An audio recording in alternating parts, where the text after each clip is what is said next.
Good evening, friends. Settle in. A new story is about to begin, one that deserves to be heard calmly and with all your attention. My husband found out I was pregnant, looked at me with cold eyes, and said, "That child isn't mine." Then he kicked me out of our house. I slept in my car, having no idea where to go next. But a short time later, I received a call from a lawyer. My first husband, whom I was married to in the previous decade, had passed away and left me his entire fortune. $70 million. But there was one condition. Good evening, dear listeners. Diana here. I'm so happy you're here to listen to this story with me. Please, subscribe to my channel and drop a like on this video. And let me know in the comments what city or state you're listening from, so I can see how far my story has reached. People often say that the death of a marriage can always be felt in advance. They say you feel it, but where? In your bones. In the silence that stretches on for too long over dinner. In the way your husband stops reaching for your hand when you're riding in the car. Maybe it's true, but when you love someone, you learn to justify those pauses with anything at all. Exhaustion, stress, a tough phase at work. I called it all of those things, and it cost me almost everything. And then, in an impossible turn of events, it gave me back far more than I ever could have hoped for. My name is Mary Bennett. I was married to David Bennett for 6 years. We lived in a 4-bedroom modern colonial in a quiet, gated community in Calabasas, California. One of those places where neighbors wave at each other from their driveways, and the HOA sends venomously polite emails warning you that your front lawn is an inch over the permitted height. I worked as an architect at a mid-sized firm in West Hollywood, near downtown LA. David worked in commercial real estate. On paper, we were doing great, more than great. We were that couple our acquaintances would look at during dinner parties and say, "Look how far they've come." But paper knows how to lie. Looking back, the first real red flag popped up about 14 months before everything fell apart. David started taking phone calls out in the garage. I noticed it one night when I got home late from a job site. His car was parked. The kitchen light was on, but the house was dead silent. I found him standing between the tool shelves and his old golf bag. His cell phone was pressed tightly to his ear, and his voice was barely a whisper. When he saw me, he held up a finger, as if to say, "Hold on." Then he hung up, walked inside, kissed me on the cheek, and said it was an issue with a client. I believed him. Then came the issue with the money. David had always managed our joint checking account. I agreed to it early in our marriage because his schedule was more flexible. But around that same time, I started noticing small cash withdrawals. $150 here, $250 there, always on weekdays while I was at the firm. One night at dinner, I asked him about it, and he flashed that calm smile of his. He said he'd been taking clients out to lunch, paying for valet parking in downtown LA, small expenses, the usual. "You know, I always forget to ask for an itemized receipt," he said. I nodded and let the subject drop. The calls continued, the withdrawals continued, and then David started doing something else. He started, very casually, asking me about the past. Specifically, about Anthony. Anthony Foster was my first husband. We got married very young. I was 24, he was 31. We divorced after 4 years. Not out of hatred. There was no screaming, no scandal. It was just a mutual, quiet understanding that we had grown into two very different people. We didn't have kids, and there was no dramatic ending. He moved up to San Francisco, founded a software company, and we lost touch completely. I hadn't spoken to Anthony in over 10 years, so when David suddenly started bringing him up, I thought it was just curiosity. "Whatever happened to your first guy, the tech whiz?" he asked. But he didn't just ask once. He brought it up 3 times over the course of 2 months, each time from a different angle. Once as a joke, once in passing, another time burying the question in the middle of a different conversation. I thought it was jealousy. I thought it was insecurity. I mentally filed it under discuss in couples therapy someday and moved on. I was 8 weeks pregnant when everything changed. I took 2 drugstore tests at home and then confirmed it with my OB/GYN. I was terrified and overjoyed all at once. We hadn't been actively trying to have a baby, but we weren't preventing it either. And I, as I foolishly realize now, naively believed that David and I wanted to start a family with the same intensity. On a Tuesday evening, I came home with a small gift bag. Inside was a baby onesie that read "Future Architect," and tucked underneath it, wrapped in tissue paper, was a printed ultrasound photo. I remember every single second of what happened next. David opened the bag, looked at the onesie, looked at the ultrasound, and set them both down on the kitchen island with the slow, precise movements of someone who has already made a decision. Then he raised his eyes to meet mine. I didn't recognize that look. It was flat, cold, calculating, and he said the words I will never forget for the rest of my life. That child isn't mine. I laughed. I actually laughed, because for the first split second, I thought he was joking. My brain needed to believe that. But his expression didn't change. He repeated it. Then he said he knew I had been cheating on him. He said he had suspected me for months, and he demanded that I pack a bag and leave the house that very night. When I tried to speak, when I tried to touch him, he recoiled as if I were something filthy he couldn't bear to make contact with. By 9:00 p.m., I was sitting in my car in a commuter parking lot near the 101 freeway in Woodland Hills, a couple of miles from our house. The gift bag with the baby onesie was still sitting on the passenger seat. I had nowhere to go. I couldn't process what had just happened to my life. I sat there in the dark for a long time, asking myself the same question over and over. What makes a man, who has been happily married for 6 years, find out his wife is pregnant and have his very first reaction be the absolute certainty that the child isn't his? I didn't have the answer yet, but deep down, a small, cold corner of my mind had already started searching for it. I slept in my car that night, but not the way they show it in the movies, not curled up in the back seat under a blanket, my face streaked with tears. I stayed in the driver's seat with the heater running, because it was February, and February in Southern California is treacherous. During the day, the sun deceives you, but at night, the damp chill seeps in so deep your bones start to ache. I didn't cry for a long time. I just sat there. The supermarket across the street was still open. People were walking in and out with bags, loading groceries into their trunks, gently bickering with their kids over which cereal to buy. Normal life was 50 feet away from me, so close, yet absolutely unreachable. Around midnight, I did my first bit of mental accounting. In my personal checking account, I had about $350. The vast majority of my savings from the last 2 years had been transferred into our joint account because David said it was easier that way to manage autopay and the mortgage. My laptop was still at the house. Work files, drafting software, project notes, everything I'd done for the last 3 weeks was locked inside those walls.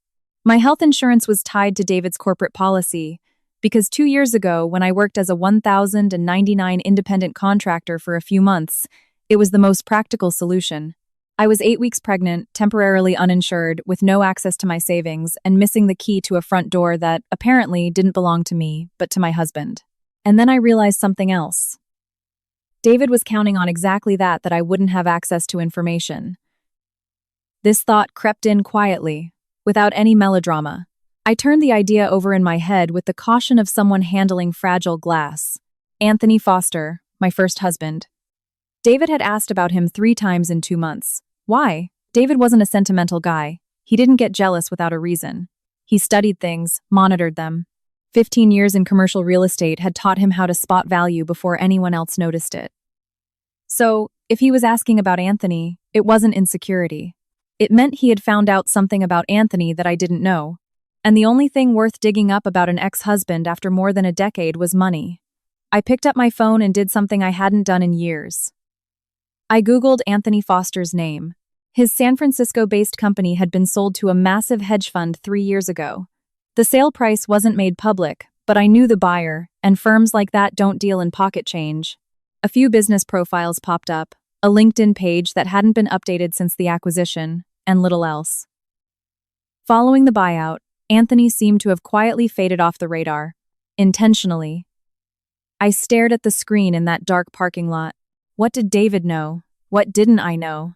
And how long had he known it? I barely slept. Around 6:00 a.m., I drove to a coffee shop that had just opened up on Wilshire Boulevard. I ordered a black coffee and a bagel. I barely touched. I sat at a table near the window and started thinking. By the time the early morning rush started rolling in for breakfast, I had something that couldn't quite be called a plan yet, but was definitely the skeleton of one. First, I had to get back into the house and retrieve my documents, my driver's license, social security card, personal laptop, and the hard drive with backups of my architectural portfolio. Those were mine. David had no legal right to stop me from getting my things, but I knew him well enough to know he'd try. Second, before I did anything else, I needed legal counsel. Not a divorce lawyer, not yet. I needed someone to tell me exactly where I stood financially, what my rights were regarding the joint checking account, and whether David could legally change the locks on a house whose mortgage had both our names on it. I suspected he couldn't, but I needed to be sure. Third, I needed a doctor's appointment. I was 8 weeks pregnant, temporarily uninsured, and had no idea what my options were through state programs or paying out of pocket under those circumstances. That had to be sorted immediately. And fourth, this was the most delicate and crucial part. I had to find out what David knew about Anthony Foster. Because if he had been tracking my ex-husband's financial status before our marriage imploded, then his accusation of infidelity wasn't a spontaneous outburst. It was a strategy. Why would a man fabricate an excuse to throw his pregnant wife out of the house? The answer was sickening, yet incredibly illuminating, because he wanted to push the wife out of the picture before an event occurred that would entitle her to something he wanted for himself. I gripped my coffee cup with both hands and let the reality sink in. I wasn't a stupid woman. I had built my career reading structural blueprints, identifying load-bearing elements, and figuring out where pressure would lead to a collapse. I could read this situation the exact same way. David saw a financial windfall approaching linked to Anthony, and he tried to cut me out of the equation before that windfall hit. The pregnancy just accelerated his timeline, that was all. But he made a fatal error. He moved too fast, too aggressively. A man who plans carefully doesn't scream accusations across a kitchen island. He panicked, and panic leaves a trail. I left a $5 bill on the table, pulled my coat tighter, and walked out into the chilly LA morning. I felt something I hadn't expected to feel. Solidity. Not sadness, not insecurity. Just solidity. It's how a building holds up when the foundation is poured right. Now I knew where I stood. I knew which walls were load-bearing and which were merely decorative. I got in the car, scrolled through my contacts, and found the number for Victoria Vicky Marshall, a family law attorney I had crossed paths with at a couple of networking events. I had her number because she had once asked me to look over the floor plans for remodeling her office. It was a little past 7:00 a.m. I texted her anyway. Vicky, this is Mary Bennett. I need an urgent consultation. Severe family emergency. So sorry for the early text. The reply came 11 minutes later. I'll reschedule my 9:00 a.m. Be here at 8:45. I took a slow, deep breath. All. The plan was still just a skeleton, but I knew that the bones are where everything begins. Vicky Marshall's office was located in Century City, on the 14th floor of a building I had driven past hundreds of times but never entered. Her assistant met me in the lobby at 8:40 and escorted me to a small conference room that smelled of fresh coffee and printer paper. I was still wearing my clothes from the day before. I hadn't showered. On the way, I had stopped at a CVS to buy a travel toothbrush and a pack of face wipes. That was the best I could do. Vicky walked in at exactly 8:45, placed a yellow legal pad on the table, and looked at me with the calm, serene gaze of someone who has heard terrible things in that room and learned to absorb them all with the same unshakable expression. Start from the beginning, she said. And don't edit anything. I told her everything. She took notes and never interrupted. When I finished, 22 minutes later, I subconsciously glanced at the clock. Vicky set her pen down and folded her hands. Let's tackle the urgent issues first, she said. The house has a mortgage, and both your names are on it. Correct. Then he cannot legally change the locks, nor deny you access. If he has, we will immediately file for an emergency injunction. Second, the joint account. He was transferring money last night. You didn't know about it. Check it right now, she ordered, pushing her own smartphone across the table toward me. I logged into my banking app. The joint account had $35 in it. 2 days ago, it had a little over $25,000. I set the phone down on the table. My hand was completely steady, which surprised me. He drained it last night, I said. Vicky's expression didn't change, but she picked up her pen again. Check the timestamps on the transfers. I looked. Yes. 3 transfers, all between 9:47 p.m. and 10:12 12 p.m., about an hour after he threw me out. They went to an account number I don't recognize. That is dissipation of marital assets, Vicky stated, writing it down. California is a community property state. We have grounds to file for an immediate temporary restraining order to freeze his accounts and stop the money from disappearing further. She paused. Now, tell me about your first husband. I told her about Anthony, the little I knew, and what I had dug up during the night. She listened intently. You think your current husband uncovered information regarding your ex-husband's estate or wealth and tried to push you out of the picture before a legal event occurred that would benefit you, she said, her tone perfectly flat, entirely lacking inflection. I think it's possible. More than possible. It gives him a coherent motive. And if it's true, it drastically changes the landscape of your divorce proceedings. She leaned back in her chair. When you leave here, I want you to contact the State Bar Association or look up probate and estate law firms. You need to find out if Anthony Foster left behind any documents with your name on them, a will, a trust, a life insurance policy where you are listed as a beneficiary. You won't be able to access that on your own, but a lawyer can initiate the legal inquiries. I nodded. My brain was operating almost on autopilot, and Mary, document everything.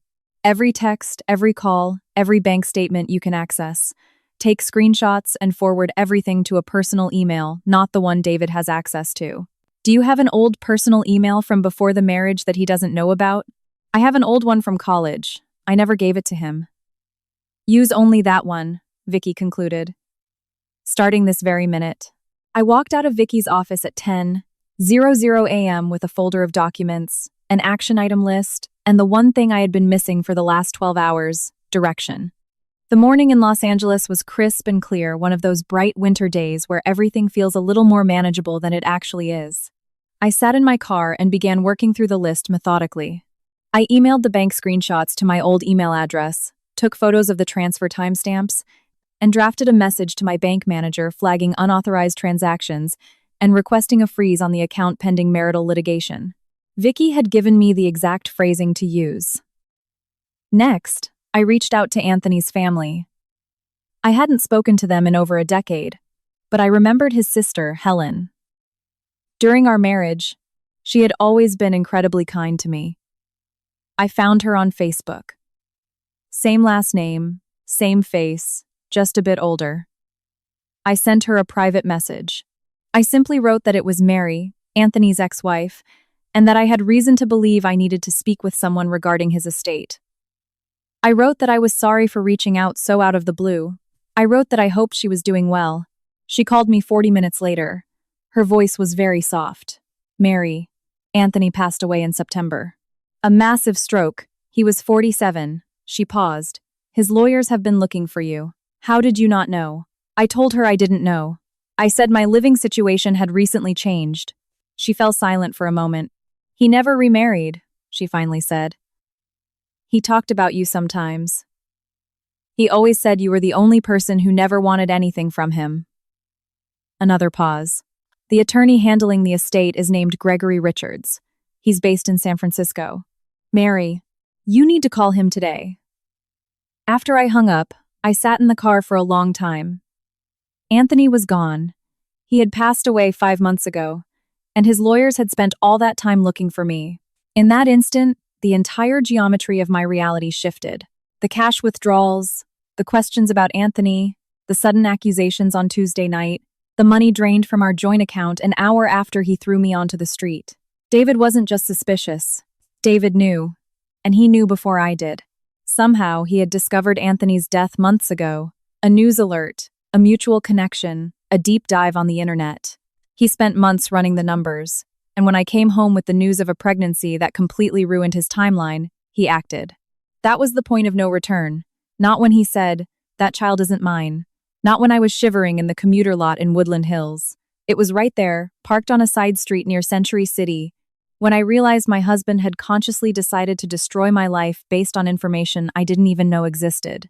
I called Mr. Gregory Richards' office in San Francisco. His assistant asked me to hold for 4 minutes. When Mr.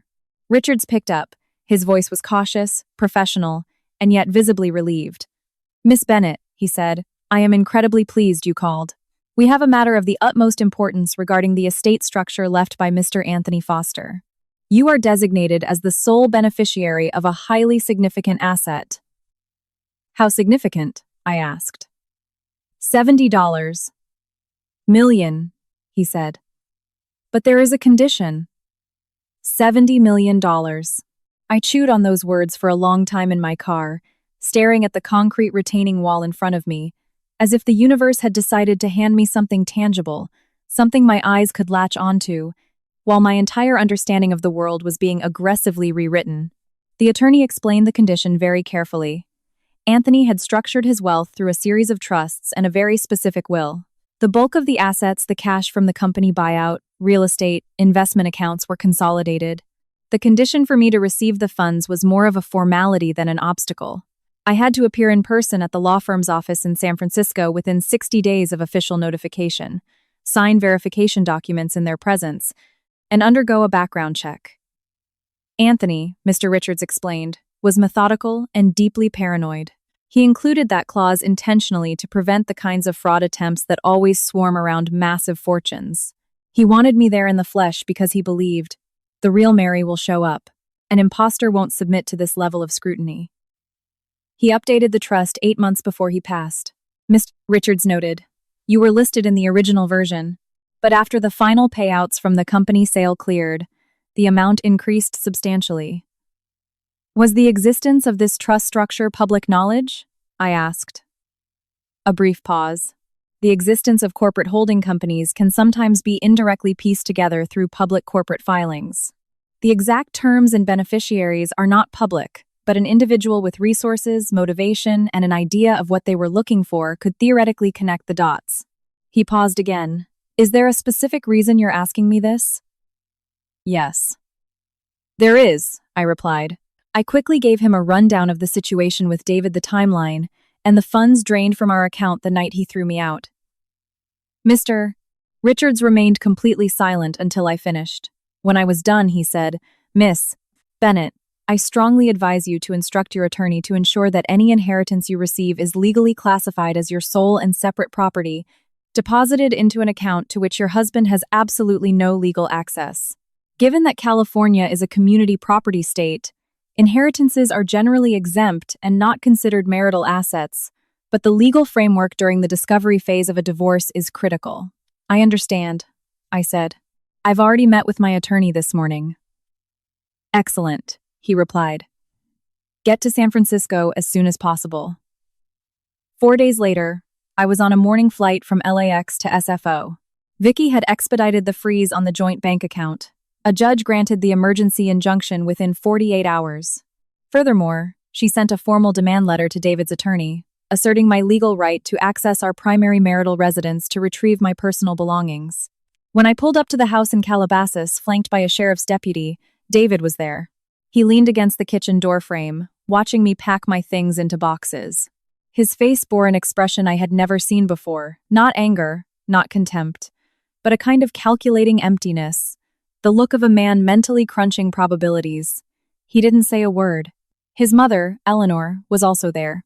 She sat at the kitchen island with her arms crossed, her eyes tracking every single item I placed into a box. Eleanor was 71 years old, petite, with impeccably styled white hair, and she wielded that kindly, grandmotherly posture the same way a fisherman uses bait. She had never liked me.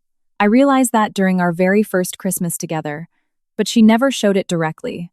She manifested it through tiny adjustments in the way she asked about my career, showing slightly exaggerated surprise at my accomplishments, or the way she always corroborated David's version of events whenever we told stories together. I had known for a long time that she was the engine behind many of his ideas. David wasn't stupid, but he was a man who needed a woman to sharpen his intellect for him. Eleanor had done that his entire life. As I picked up the last box, she finally spoke. "You're making a mistake, Mary," she said, using the pleasant tone of someone offering advice on a baking recipe. I hoisted the box and didn't answer. I signed the paperwork in San Francisco on a Thursday. Mr. Richards' firm occupied the top 2 floors of a skyscraper in the financial district, with massive windows overlooking the San Francisco Bay. His assistant offered me sparkling water with the cautious, overly professional courtesy people display when they know exactly how much money is sitting at the table. The procedure took 4 hours. Identity verification, document review, legal confirmation of my current marital status, and my previous divorce from Anthony. Mr. Richards walked me through every page. The funds would be dispersed in phases. The first payment, roughly $6 million, would hit my account within 30 days. The remainder would roll out over 18 months as various assets were liquidated. By Friday night, I was back in LA. On Saturday morning, my phone rang. It was an unknown number, I answered. A male voice, flat and entirely too casual, said, "Mary, this is a friend of David's, just calling to give you some friendly advice. People who pull the kind of stunts you're pulling sometimes run into complications. With their careers, in their social circles, you're an architect, you have a state license, a reputation. Professional reputations are easy to ruin. A pause. Maybe you should really think about whether this is the road you want to go down." I was standing in the kitchen of my friend Jessica's apartment. She had taken me in temporarily, offering me her guest room. I pressed the phone tight against my ear and thought about how terrified I was supposed to be feeling right then. "I am going to start recording this call right now," I said. "What is your name?" The line went dead. I called Vicky. And then Mr. Richards. Both confirmed the same thing. A threat to my professional reputation, delivered over the phone by an unidentified third party, presumably at the behest of an opposing party in an active legal dispute, created a colossal legal liability for David. The call had pinged my cell phone. The metadata was logged with my carrier. On Monday afternoon, Vicky filed a formal criminal complaint for harassment and extortion. On Tuesday, David's attorney, a man named Samuel Pierce, whom I had never met in person but whose name was plastered across every document, called Vicky and suggested discussing a more constructive approach. After their call, Vicky phoned me. There was a restrained satisfaction in her voice. "They thought you weren't going to secure decent legal representation," she said. "They thought you'd be drifting in the wind." "I know," I replied. "They're going to try something else. Take a few days to rest. Eat, sleep. You're going to need your stamina for what comes next." And so I did. For 3 days, I hardly did a thing. In the mornings, I walked around Echo Park Lake, bought soup at a little deli near Jessica's place, and tried to read a novel I'd been putting off for 2 years. I let my body do its quiet work, growing a person inside of me. My first appointment with my new doctor, now using my own private insurance via Cobra, which Vicky helped me activate, was on Wednesday. The heartbeat was strong. Everything was exactly where it was supposed to be. After the appointment, I sat in my car in the clinic parking garage, and for the first time in 2 weeks, I felt something akin to peace. It didn't last long, but while it was there, it was genuine. Their next move came on Thursday, 10 days after I filed the harassment complaint. David's lawyer sent a formal letter proposing a mediation settlement. Attached to it, far from innocently, was a financial proposal. David agreed to an uncontested divorce. He waived any claim over the frozen joint account, and, as the letter generously phrased it, he repudiated any and all claims regarding the San Francisco inheritance, recognizing it as separate property.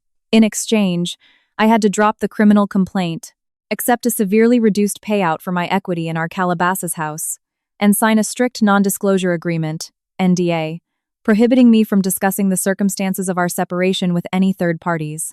I read the letter twice, then called Vicky. "He's trying to buy your silence," she said immediately. "The NDA tells us everything.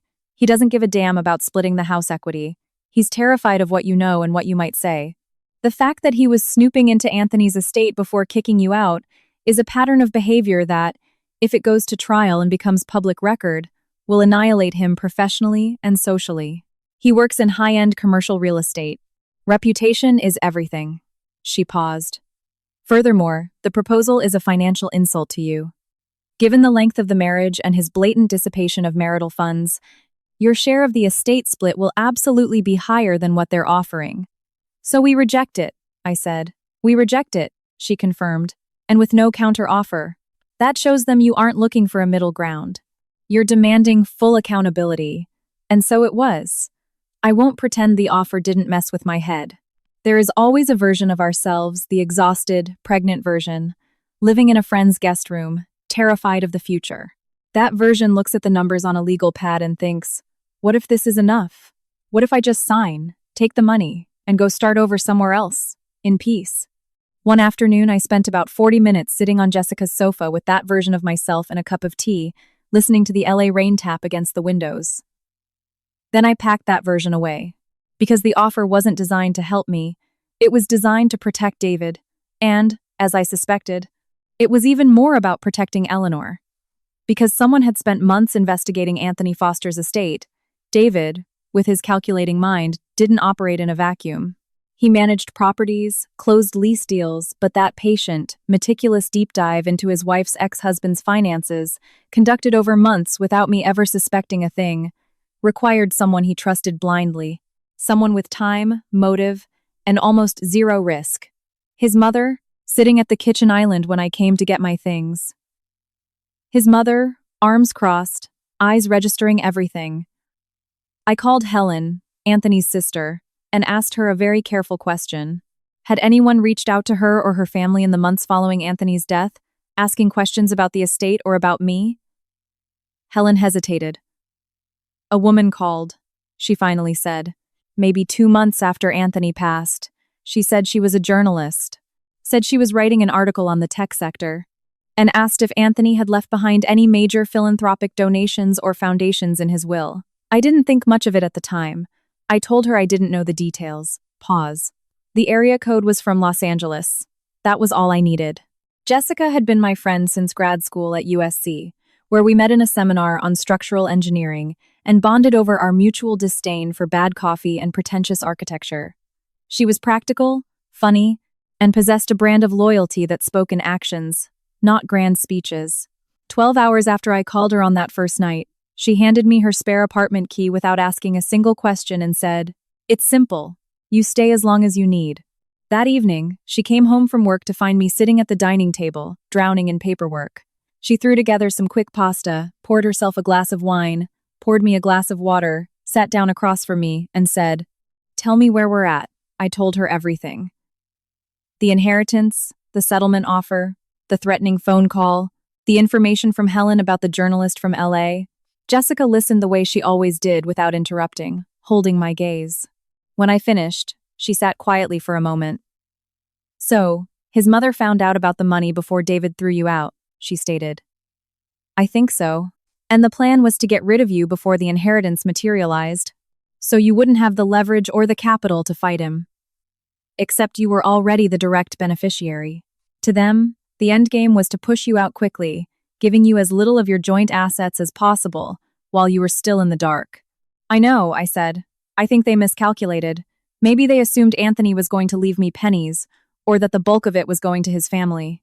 I don't think they comprehended the sheer scale of it. Is greater than, the natural light here is so much better than it was in Calabasas. And it has a massive backyard that I'm slowly learning how to landscape." Exactly, and then I got pregnant. That completely derailed their timeline for a clean, fast divorce. David decided to act with his panic instead of his brain. Jessica took a bite of pasta. "And what do you need from me? You might need me as a witness, right?" "Probably," I replied. "Someone to testify to the state I was in when I showed up here. The timeline is critical for the lawyers." "Done," she said, without skipping a beat. I looked at her across the table. "Ooh, the natural light here is so much better than it was in Calabasas. And it has a massive backyard that I'm slowly learning how to landscape." Teesside, the rain was tapering off. The night sky in LA sometimes has this strange, diffused amber glow that manages to feel gentle when you're exhausted. For the past 3 weeks, I had been hanging by a thread, and any gentleness, even from a street lamp, was deeply felt. "Thank you," I told her. She waved a hand. "Don't thank me." On the other side of Los Angeles, in a house in Calabasas, David and Eleanor were watching. I knew they were watching, and I knew their next move wouldn't come through lawyer letters. I was right.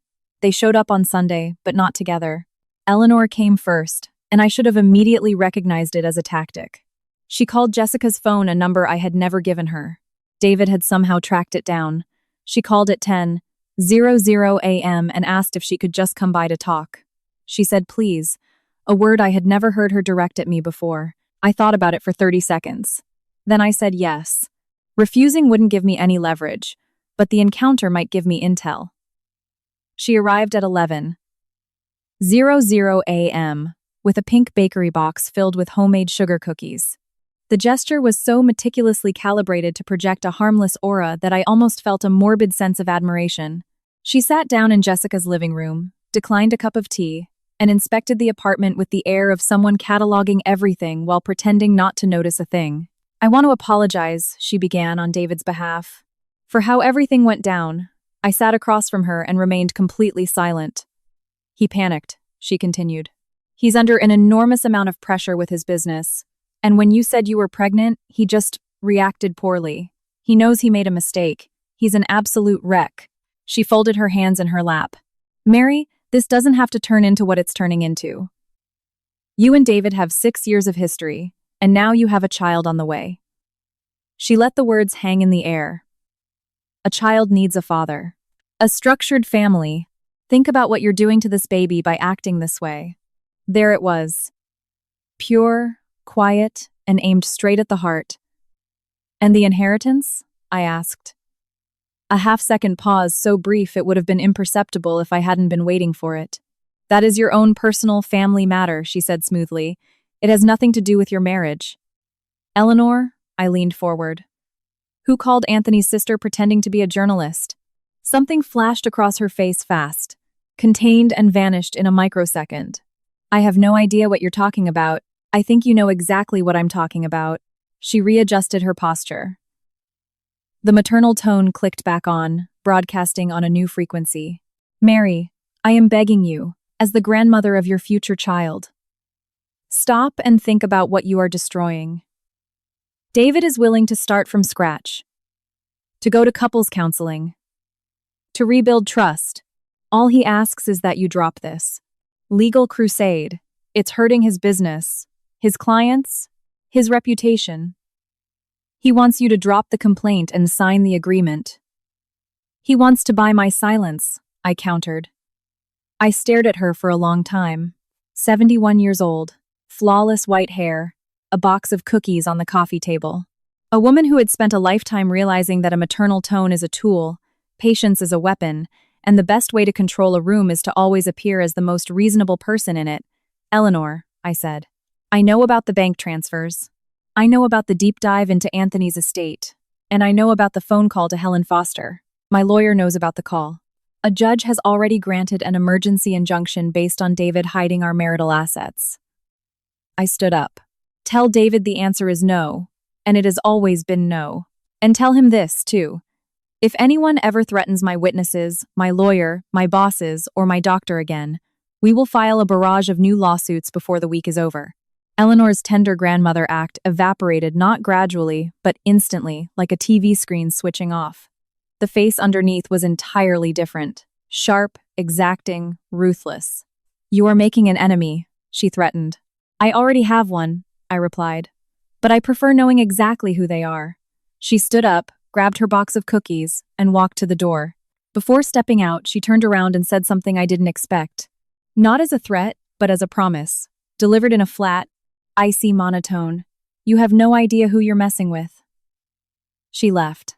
After the door clicked shut, I stood in the middle of Jessica's living room and noticed my hands were trembling slightly. It wasn't fear or not just fear. It was the body's physiological reaction to intense, prolonged restraint. The body purges whatever the face was forbidden to show. I was scared, yes. I'd be lying if I said I wasn't. Eleanor wasn't the type to make empty threats. She had resources, connections, and 60 years of refined manipulative tactics. She had raised David, which meant she had spent decades learning how to locate people's weak spots and push on them. But I noticed something else. The fear didn't make me want to back down. It made me want to crush them. I remembered something my dad used to tell me when I was a kid. He was a civil engineer, practical and meticulous. He once told me, "Mary, buildings only collapse when they weren't engineered for the actual load they have to carry." He was talking about buildings, but over time I realized it applied to much more than that. I was engineered to carry a far heavier load than David and his mother had ever calculated. I called Vicky and gave her a play-by-play of Eleanor's visit. I had recorded the conversation on my phone. Under California law, it's a two-party consent state, But Vicky and I had already discussed exemptions regarding gathering evidence of extortion or threats of violence in active legal disputes. Vicky listened and whispered, "Perfect." I called Mr. Richards in San Francisco and gave him an update. He confirmed that the first transfer from Anthony's trust was clearing the wealth management firm and would hit my new, separate checking account within a week. Then I sat down and updated everything in my little notebook, the dates, the conversations, the next steps. At the very top of the page, I wrote, "They are scared. Fear is useful," and I underlined it in red. The final mediation session, with the contested divorce lawsuit already in full swing, was scheduled for a Tuesday in March. 3 weeks prior, Vicky had filed a massive discovery motion demanding bank statements, emails, and internet browsing histories from David's devices for the last 24 months. David's lawyer, Samuel Pierce, fought everything tooth and nail. The judge shot down almost every single one of their objections. The picture the documents painted wasn't surprising, but the level of detail was devastating. David had made his first Google search about Anthony Foster in April of the previous year. That search history was pulled directly from his company laptop, which Samuel Pierce had desperately tried to keep out of discovery. David had visited 3 specific sites: a financial news outlet focusing on tech acquisitions, Anthony's LinkedIn profile, and the website of a San Francisco probate law firm explaining the nuances of family trusts and holding companies. Eleanor's phone records, which Vicky had battled in court for 15 days to subpoena, showed a 7-minute phone call to Helen's number in November, 4 months after Anthony passed away. That was the journalist call. The same records showed 11 back-to-back calls between Eleanor and David in the 72 hours before he threw me out onto the street. There was also an email David had forwarded to Samuel Pierce. In it, David explicitly wrote that he needed to resolve the situation at home before the SF lawyers reach M. The email was dated the Thursday before the Tuesday he kicked me out. He knew days in advance. He planned the whole thing. The mediation took place in Vicky's conference room, the exact same room where, months earlier, she had pushed a phone across the table and told me to look at my empty bank account. 4 months had passed, and the world had completely changed. David sat across from me for the first time since that night in our kitchen. He wore a dark gray suit. His face was rigid, clamped shut, the face of someone who has been heavily coached to reveal absolutely nothing. The first 40 minutes were purely procedural. David answered in a flat monotone, using canned phrases with rehearsed discipline. "I don't recall. I am unaware." Then, Vicky pulled out the email. She had printed it out in large font on a standard piece of paper, and she slid it across the table in total silence, like a poker player laying down the winning hand. David looked at the paper. His posture shifted almost imperceptibly, but I had spent 6 years learning how to read that man's body language. "David," Vicky said, "do you recognize this email? It appears to be sent from my address. Did you write it? Possibly." In the email, it says, "Before the SF lawyers reach M." "Who is M?" Samuel Pierce immediately objected. Vicky rephrased the question. David said he couldn't remember. "David," Vicky pressed. "Prior to October 14th, were you aware that your wife was listed as a primary beneficiary in the estate structures of Mr. Anthony Foster?" The silence stretched for 4 seconds. I counted them. I had access to certain information that suggested as much. "Yes or no, David?" Samuel Pierce placed his hand on David's arm. David swallowed hard. "I declined to answer that question." "Your refusal to answer will be noted for the record," Vicky declared, with the lethal precision of someone who had been waiting for exactly this moment. David looked at Samuel Pierce. A long look passed between them, an entire conversation communicated solely through their eyes. And right then and there, I watched it happen in real time. I watched David realize that the structure he had built could no longer carry the load. It didn't collapse with a massive crash. It caved in on itself, the way a building falls when the central pillar gives way slowly at first, and then all at once. He looked at me. I thought I would feel something overwhelming in that moment. Satisfaction, hatred, profound sadness, or some toxic cocktail of all 3. But I didn't feel any of that. I just felt an absurd clarity. The weightless peace of mind of someone standing inside a building they engineered with their own 2 hands, knowing exactly which walls will survive the storm. I looked him dead in the eye and didn't say a word. He was the one who broke eye contact first. In the elevator, as we rode down to the lobby, Vicky said, "He's going to offer a global settlement before we go to trial."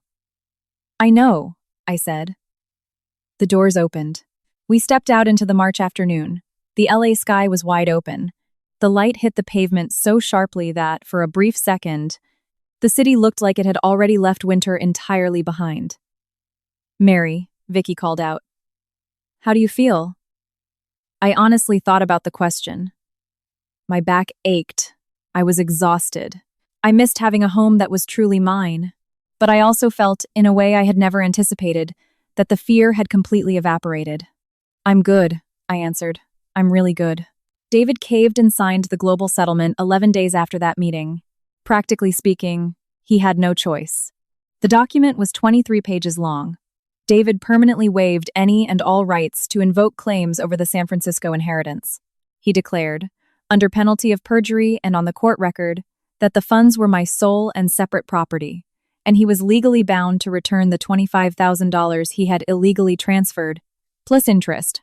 Under the divorce decree, I walked away with 60% of the proceeds from the sale of the Calabasas house and the bulk of our joint investment accounts. Considering his bad faith actions in hiding marital assets, that was the price he paid. There was no non-disclosure agreement. I didn't sign a single piece of paper forcing me to keep my mouth shut. Paternity was confirmed via a non-invasive prenatal paternity, NIPP, test at 12 weeks. David was the biological father. The results of that test were attached to the final custody and child support agreement. It was proven, in black and white, that he had lied through his teeth from the very first second. I hope he read that page very, very carefully. The first wire transfer from Anthony's trust cleared on a Wednesday morning in mid-April. I was standing in Jessica's kitchen when the bank notification lit up my phone screen. I stared at the number for several minutes, completely frozen. Then I texted Jessica, "The money cleared." She replied with 3 exclamation points and 1 word, "Mary." I called Helen Foster and told her the legal aspect of my divorce was finally resolved. She went quiet for a moment. "Anthony would be happy," she said. "He really would." The final divorce decree was signed the following Thursday. He didn't even look at my face. The marriage officially ended right there. As I was driving back home through traffic on the 101, my daughter kicked inside me for the first time.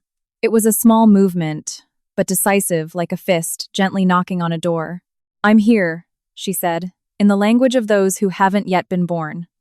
"I know," I answered in my head. "Me too. Her name is Alice." She was born on a Tuesday in July at Cedars-Sinai, weighing 6.5 pounds, with her father's dark eyes and, as everyone already points out, my stubbornness. Today, as I write this, she is 8 months old, sitting in a bouncer to my left, studying her own feet with a very serious expression. We live in the house I bought in Pasadena. The natural light here is so much better than it was in Calabasas. Is greater than, is greater than, is greater than, is greater than, and it has a massive backyard that I'm slowly learning how to landscape. My architectural firm now has 7 dedicated clients. My name is engraved on the brass plaque outside the front door. That means more to me than I can possibly put into words. Anthony's gift changed the rules of what is possible for us. I won't pretend otherwise. But I've fought like hell not to let the money change who I am. I'm still the one double-checking the load-bearing calculations on my blueprints. I still call my mom on Sundays to check in. David's firm took a massive hit in the year following the divorce. The settlement forced him to liquidate several assets in a panic, and the commercial real estate market in LA is ruthless to brokers who show financial weakness. He sticks to his visitation schedule with his daughter without much conflict. He is Alice's father. Whatever he did to me, that is an undeniable fact. And I try not always perfectly, especially on the days when the anger still flares up to compartmentalize. I have never spoken a single word to Eleanor since the day she walked out of Jessica's apartment with her pink box of bakery cookies. I don't expect that to ever change. Jessica got married 3 months ago. I was in the bridal party. Alice was strapped to my chest in a baby carrier and started wailing halfway through the vows. Jessica makes a point of reminding me about that incident every chance she gets, and will probably do so for the rest of her life. Helen came to visit LA in the spring. She brought me photos of Anthony from those final years when I was no longer a part of his life. In one of them, he's wearing a hiking jacket, standing with Mount Rainier looming in the background. In another, he's sitting on a boardwalk near the Golden Gate Bridge, squinting into the sun with a look of absolute peace on his face that I never saw while we were married. I am so deeply glad he got to have those peaceful years. He always used to say you were the most constructively honest person he ever met, Helen confided in me. I stared at the photograph for a long time. I know, I replied. I always tried to be. Early in the mornings, I sit out on my back patio and think about the chain of events that brought me here. That freezing Tuesday night in February. The commuter parking lot, the table at the coffee shop at dawn, the conference room on the 14th floor in Century City. While it was all happening, I didn't feel like the hero of an epic narrative arc. I felt like I was trapped inside a collapsing building, desperately running my hands along the drywall, trying to find the beams that could keep the roof from caving in, and the walls held up. When Alice is old enough, I am going to tell her everything. Not as a terrifying warning about how cruel the world can be, but as a blueprint for resilience. Look closely, Alice. Look at what doesn't break. If this story taught me anything, it's a very simple premise. The people who try to tear you down are always banking on one fatal flaw that you don't know your own worth. David banked on my panic. Eleanor banked on my isolation. They both miscalculated. Know your worth. Document everything. Find your Jessica. And never, ever sign a piece of paper that forces you to give up your voice. What would you have done if you found yourself alone in your car on that freezing February night? Let me know in the comments. I really want to read your thoughts. If this story touched your heart, please share it. Maybe someone out there desperately needs to hear it today. And if you also believe that justice sometimes takes its time but always finds the right path, tell me how you would react if you were in Mary's shoes. Drop a like on this video, subscribe to the channel, and hit the notification bell so you don't miss our upcoming stories about family, betrayal, strength, and the absolute right to maintain our dignity. Thank you for being here.